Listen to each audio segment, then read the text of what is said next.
Marketing मुबारक हो मोदी जी। आज उन्होंने बोला है कि हमारे शरीर में गर्म खून नहीं बह रहा है, गर्म सिंदूर बह रहा है। मुझे शर्म आई ये बात सुन। भारत के प्रधानमंत्री की ये बात। अभी ऑपरेशन सिंदूर जारी है। अभी वो 4 आतंकवादी पकड़े नहीं गए जिन्होंने हमारे बहनों के सिंदूर उजाड़े, और आपने उसकी मार्केटिंग शुरू कर दी। आपने उसके नाम पे वोट बटोरना शुरू कर दिया। चश्मा लगा के और सेना का ड्रेस पहन के और बड़े बड़े पोस्टर होर्डिंग लगवा के आप घूम रहे हैं। सर्वदलीय बैठक में आपको आने की फुर्सत नहीं है। आप बिहार के चुनाव में जाके रैली संबोधित कर रहे हैं। पुलवामा की घटना के बाद सर्वदलीय संसदीय दल क्यों नहीं भेजा गया? उरी की घटना के बाद क्यों नहीं भेजा गया? गलवान घाटी की घटना के बाद क्यों नहीं भेजा गया? तब आपको लग रहा था कि 3 बार दिन में सूट बदल के और विदेशों में जा जाके घूमेंगे और कुंभ के मेले में बिछड़े हुए भाई की तरह गले मिलते रहेंगे, तो इससे बहुत अच्छी विदेश नीति हो जाएगी। विदेश नीति इससे नहीं होती है। बोध गया में लड़ाई चल रही है कि वहां पे भी कमेटीज में उनके जबरदस्ती गैर बौद्ध को उसमें शामिल किया गया है। ये बिल एक गैर संवैधानिक बिल है, इसलिए हम इसका विरोध कर रहे हैं। अब मुझे लगता है कि आगे आपको ये जैन टेम्पल लैंड्स भी लिखवाना पड़ेगा, उसके बाद टेम्पल लैंड्स भी लिखवाना पड़ेगा, फिर आपको गुरुद्वारा लैंड्स भी लिखवाना पड़ेगा और चर्च के लैंड्स भी लिखवाना पड़ेगा, क्योंकि इस वक्फ के कानून के बाद 90 साल पुराना जैन धर्म का मंदिर वहां गिरा दिया गया मुंबई के अंदर। बोध गया में लड़ाई चल रही है कि वहां पे भी कमेटीज में उनके जबरदस्ती गैर बौद्ध को उसमें शामिल किया गया है। तो ये लड़ाई यहां तक सिर्फ सीमित रहने वाली नहीं है, और मैंने पार्लियामेंट में भी कहा था और यहां पे भी इस बात को कह रहा हूं कि इसके पीछे का जो बड़ा मकसद है, क्योंकि वक्फ की जमीनें सब प्राइम लोकेशंस पे हैं, तो उन सारी जमीनों को कब्जा करके अपने दोस्तों को वो जमीन प्रधानमंत्री देना चाहते हैं। ये मेरा सीधा आरोप है, मैं घुमा फिरा के बात नहीं करता, एकदम सीधा आरोप है। और ये इसके पीछे का मकसद यही है, और आगे यही चर्च के साथ होगा, मंदिरों के साथ होगा। अयोध्या में अडानी को 23,000 एकड़ जमीन रक्षा विभाग की दी गई है। उसमें 2 बाबाओं का भी नाम है। आपने एक कानून इस देश के अंदर बनाया। अभी हमारे साथी सांसद संविधान की बात करके गए। संविधान में कुछ आपको मौलिक अधिकार दिए गए, जिसमें कहा गया कि इसमें कोई परिवर्तन नहीं होगा, ये तो आपका फंडामेंटल राइट्स है। और संविधान की धारा 25 से लेकर 28 तक, 29 तक यह बताती है कि हिंदुस्तान में रहने वाले हर नागरिक को अपनी धार्मिक मान्यताओं के हिसाब से पूजा करने की, अर्चना करने की, उपासना करने की, इबादत करने की, प्रेयर करने की, गुरु ग्रंथ साहब का पाठ करने की पूरी आजादी है, और अपनी धार्मिक संपत्तियों के प्रबंधन की पूरी आजादी है। इसमें कोई नरेंद्र मोदी और कोई बीजेपी वाला कुछ नहीं कर सकता। ये कानून हमको बाबा साहब डॉक्टर भीमराव अंबेडकर के द्वारा लिखे गए संविधान से मिला है, और ये बिल एक गैर संवैधानिक बिल है, इसलिए हम इसका विरोध कर रहे हैं। ये एक अनकॉन्स्टिट्यूशनल बिल है। और अभी सिन्हा साहब जब यहां पे बोल रहे थे, वो कह रहे थे कि एक प्रोपेगेंडा फैलाया गया इस बिल के लाने के पहले पूरे देश में। हिटलर के प्रचार सचिव का जिक्र भी उन्होंने किया। क्या क्या कहा गया? मैं जेपीसी का मेंबर था वक्फ कमेटी में, तो कहा गया कि साहब जिस भी जमीन को मुसलमान चाहे उसको वक्फ घोषित कर दे, और वक्फ बोर्ड कहता है ये वक्फ हो गई तो वक्फ हो गई। तो जब वक्फ बोर्ड के लोग आए वहां पे और सेंट्रल गवर्नमेंट के भी ऑफिसर बैठे हुए थे, तो हमने कहा कि ऐसा है क्या? कहने लगे नहीं साहब। हमने कहा तो क्या प्रक्रिया है? तो कहने लगे कि जिसकी जमीन है वो एक फॉर्म भरेगा, उस फॉर्म को भर के देगा कि हम ये अपनी जमीन वक्फ करना चाहते हैं, और उसके बाद आपत्ति के लिए एक समय दिया जाएगा कि ये जमीन, इंस्पेक्टर उसको जांच करेगा, सर्वेयर उसकी जांच करेगा, और आपत्ति के लिए निश्चित समय दिया जाएगा कि अगर किसी को इस जमीन के दान में कोई आपत्ति है तो अपनी आपत्ति दर्ज करा सकता है। उसके बाद वो समय निकल जाने के बाद वो संपत्ति वक्फ में दर्ज की जाती है। ये प्रक्रिया है। हमने कहा दूसरा कह रहे हैं साहब ये 6 महीने के अंदर कागज देना होगा। तो एक सुप्रीम कोर्ट का एफिडेविट मिला वहां पे, जेपीसी के मीटिंग के दौरान जावेद भाई थे, आपने देखा होगा। गवर्नमेंट ऑफ इंडिया ने, यानी कि भारत सरकार ने, नरेंद्र मोदी जी की सरकार ने 2022 में सुप्रीम कोर्ट में लिख के दिया है कि हिंदुस्तान की 99.2% संपत्ति ऑनलाइन हो चुकी है, वामसी पोर्टल पे इसको पड़ा डाल चुके हैं, ये सारी जांच हो चुकी है, ये सब पंजीकृत हो चुकी है और ये सारी की सारी प्रॉपर्टी रजिस्टर्ड है, इसके कागजात चेक किए जा चुके। तो हमने कहा फिर आपको क्यों कागज चाहिए? और एक स्टेटमेंट मिला मुझे उस समय के जो मुख्तार अब्बास नकवी साहब मंत्री थे, उनका स्टेटमेंट था। उन्होंने कहा कि देश की 100% संपत्ति जो है वो डिजिटाइज हो चुकी है, वक्फ की संपत्ति। फिर कागज किस बात के लिए आपको चाहिए? क्यों आप ये लाना चाहते हैं? इसके पीछे है मकसद झगड़ा कराने का। 100 साल पुराना, 150 साल पुराना, 300 साल पुराना किसी मंदिर का कागज भी आप मांग लेंगे, नहीं मिलेगा। मस्जिद का कागज मांग लेंगे, नहीं मिलेगा। किसी गुरुद्वारे का कागज मांग लेंगे, नहीं मिलेगा। चर्च का कागज मांग लेंगे, नहीं मिलेगा। तो आप इससे एक झगड़ा कराने की कोशिश कर रहे हैं ये कानून लाके कि आपको 6 महीने के अंदर कागज जमा करना पड़ेगा। दूसरी क्या खतरनाक बात इसमें लिखी है आपने इस वक्फ बिल के अंदर लिखा कि 5 साल का प्रैक्टिसिंग मुस्लिम होना चाहिए, तभी वो दान कर सकता है।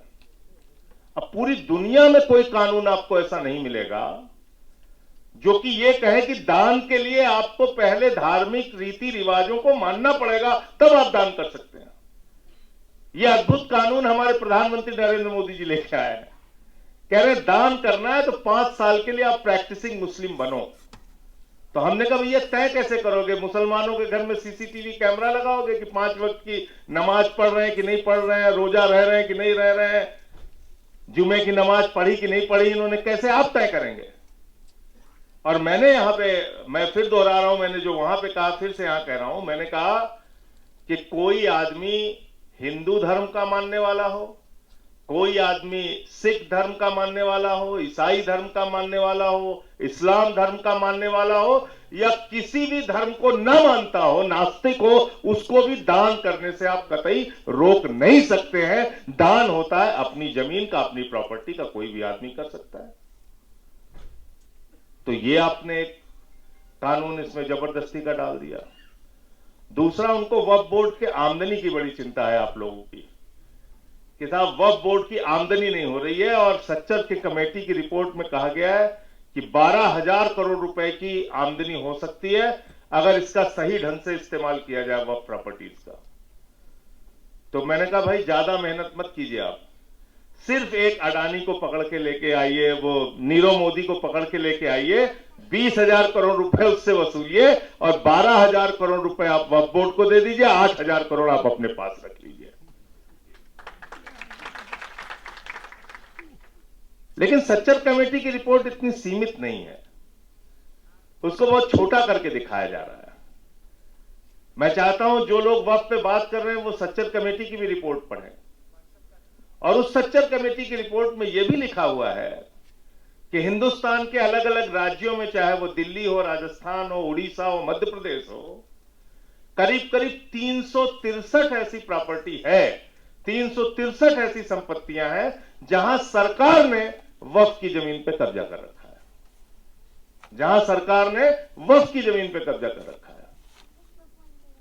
तो आप उन जमीनों को खाली कराइए, ये भी सच्चर कमेटी की रिपोर्ट में लिखा गया है।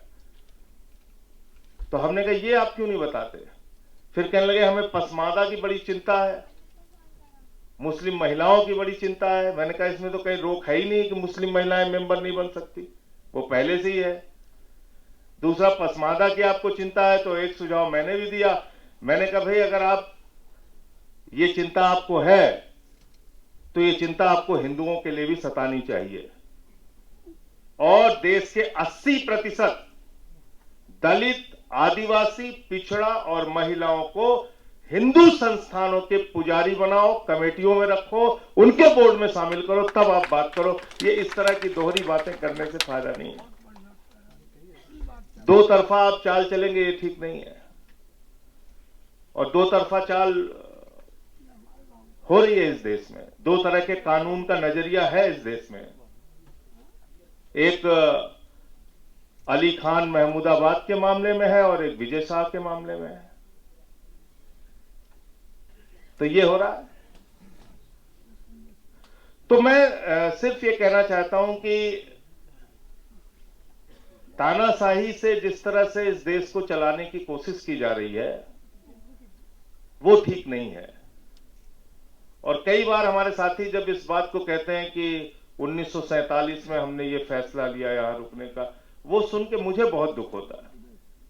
कृपा करके ये कहना बंद कीजिए, क्योंकि ये बात जब मैं सुनता हूं तो मुझे बहुत दुख होता है। मैंने अपने कई मुस्लिम साथियों से शेयर भी इस बात को किया। मैंने कहा ये क्यों कहते हो कि हमने 47 में निर्णय लिया और सोचा और समझा। रहे भाई, ये आपका मुल्क है, आपने निर्णय क्यों लिया? आपके बाप दादा, आपके पुरखे यहां पे रहे, यहां पैदा हुए आप, तो आपका मुल्क है, ये कहने की जरूरत नहीं है। ये देश सेकुलर है, इसलिए नहीं कि प्रधानमंत्री मोदी जी धमका के हमको जो चाहेंगे वो कर लेंगे, या बीजेपी जो चाहेगी वो कर लेगी, या आरएसएस जो चाहेगी वो कर लेगी। ये देश सेकुलर है और अपने मिजाज से, अपने विचारों से सेकुलर है। और इसका सबसे बड़ा उदाहरण यह है कि वक्फ बिल के खिलाफ 232 वोट पड़े, जिसमें सिर्फ 24 मुसलमान थे, बाकी सब हिंदू थे, सिख थे, ईसाई थे। 95 वोट राज्यसभा में पड़े, जिसमें मुश्किल से 5 और 6 मुसलमान रहे होंगे, बाकी सब हिंदू थे, सिख थे, ईसाई थे। कोई भी गलत काम होगा उसके खिलाफ हम लोग आवाज उठाने के लिए खड़े रहेंगे, आपके साथ कंधे से कंधा मिला के खड़े रहेंगे। हो सकता है आज आपको लग रहा हो कि हम लोग कमजोरी की हालत में हैं। होता है राजनीति में, कभी किसी की संख्या ज्यादा हो गई, इसका मतलब क्या है मैदान छोड़ के भाग जाएंगे? बिल्कुल भागेंगे नहीं। आंख में आंख मिला के इनसे लड़ाई लड़ेंगे, अपने हक के लिए, संविधान के लिए, जायज बातों के लिए। इसमें पीछे हटने की कोई आवश्यकता नहीं है। तो इसलिए मुझे लगता है यह कहना बिल्कुल बंद करना चाहिए कि हमने 47 में फैसला लिया। यह आपका ही मुल्क है, आपने क्या फैसला लिया? आपका मुल्क है ये, और ये एक सेकुलर मुल्क है। ये संख्या बल का खेल तो बदलता रहता है। अभी पूरे देश ने दिखाया ना, पहलगाम के बाद, पहलगाम की घटना के बाद पूरे हिंदुस्तान ने दिखाया कि हिंदुस्तान एक सेकुलर मुल्क है। पहलगाम की घटना के बाद कश्मीर के गलियों में, मोहल्लों में, गांवों में, लाल चौक तक में प्रदर्शन हुआ और सबने कहा यह निंदनीय घटना है, इसकी हम भर्त्सना करते हैं, हम इसके खिलाफ हैं। और रो रो के लोगों ने इस बात को कहा। अभी आपने ऑपरेशन सिंदूर शुरू किया, पूरे देश के मुसलमान आपके साथ खड़े हुए। मस्जिदों में उन्होंने ऐलान किया कि हम इस मामले में भारत की सरकार के साथ हैं। सर्वदलीय बैठक में हमने कहा कि हम साथ में हैं। हां, मार्केटिंग करने के लिए हम साथ में नहीं हैं। मार्केटिंग मुबारक हो मोदी जी को। आज उन्होंने बोला है कि हमारे शरीर में खून, गर्म खून नहीं बह रहा है, गर्म सिंदूर बह रहा है। मुझे शर्म आई ये बात सुनकर। भारत के प्रधानमंत्री की ये बात। अभी ऑपरेशन सिंदूर जारी है। अभी वो 4 आतंकवादी पकड़े नहीं गए जिन्होंने हमारे बहनों के सिंदूर उजाड़े, और आपने उसकी मार्केटिंग शुरू कर दी। आपने उसके नाम पे वोट बटोरना शुरू कर दिया। चश्मा लगा के और सेना का ड्रेस पहन के और बड़े बड़े पोस्टर होर्डिंग लगवा के आप घूम रहे हैं। सर्वदलीय बैठक में आपको आने की फुर्सत नहीं है। आप बिहार के चुनाव में जाके रैली संबोधित कर रहे हैं, फिल्मी सितारों को संबोधित कर रहे हैं मुंबई में, केरल में उद्घाटन कर रहे हैं, आंध्र में उद्घाटन कर रहे हैं। 73 देशों की आपने यात्रा की, 124 बार विदेश की यात्रा की। आपको अब समझ में आया कि सर्वदलीय संसदीय दल भेजना चाहिए। पुलवामा की घटना के बाद सर्वदलीय संसदीय दल क्यों नहीं भेजा गया? उरी की घटना के बाद क्यों नहीं भेजा गया? गलवान घाटी की घटना के बाद क्यों नहीं भेजा गया? क्योंकि तब आपको लग रहा था कि 3 बार दिन में सूट बदल के और विदेशों में जा जाके घूमेंगे और कुंभ के मेले में बिछड़े हुए भाई की तरह गले मिलते रहेंगे, तो इससे बहुत अच्छी विदेश नीति हो जाएगी। विदेश नीति इससे नहीं होती है। विदेश नीति होती है कि जब आप अपने देश के अंदर ऐसा माहौल बना के पैदा करते हैं जिससे पूरी दुनिया आपकी तरफ देखे और आपके समर्थन में खड़ी हो, तब वो उसमें आपको सफलता मिलती है, तब आपकी आवाज में दम होता है, तब आपकी आवाज में दम होता है। तो इसलिए वक्त बहुत ज्यादा हो गया, मैं सिर्फ इतना कहना चाहता हूं कि इस लड़ाई में, कानूनी लड़ाई भी इसकी चल रही है, इस लड़ाई में हम लोग पूरी तरीके से आपके साथ हैं और ये गैर संवैधानिक बिल है।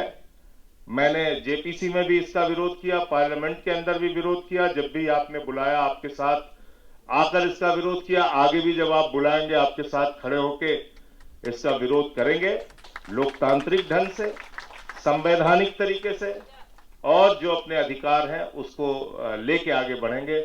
बहुत बहुत शुक्रिया कि आपने मुझे यहाँ बुलाया और अपनी बात कहने का मौका दिया, बहुत बहुत धन्यवाद। दस्तक की आपसे गुजारिश है कि अगर इसको बचाना चाहते हैं तो नेशनल दस्तक को सब्सक्राइब करने के लिए रेड कलर के सब्सक्राइब बटन को दबाएं, फिर बेल आइकन की घंटी दबाएं। नेशनल दस्तक को बचाने के लिए बहुत जरूरी है कि हर खबर को शेयर करें, लाइक करें, कमेंट जरूर करें।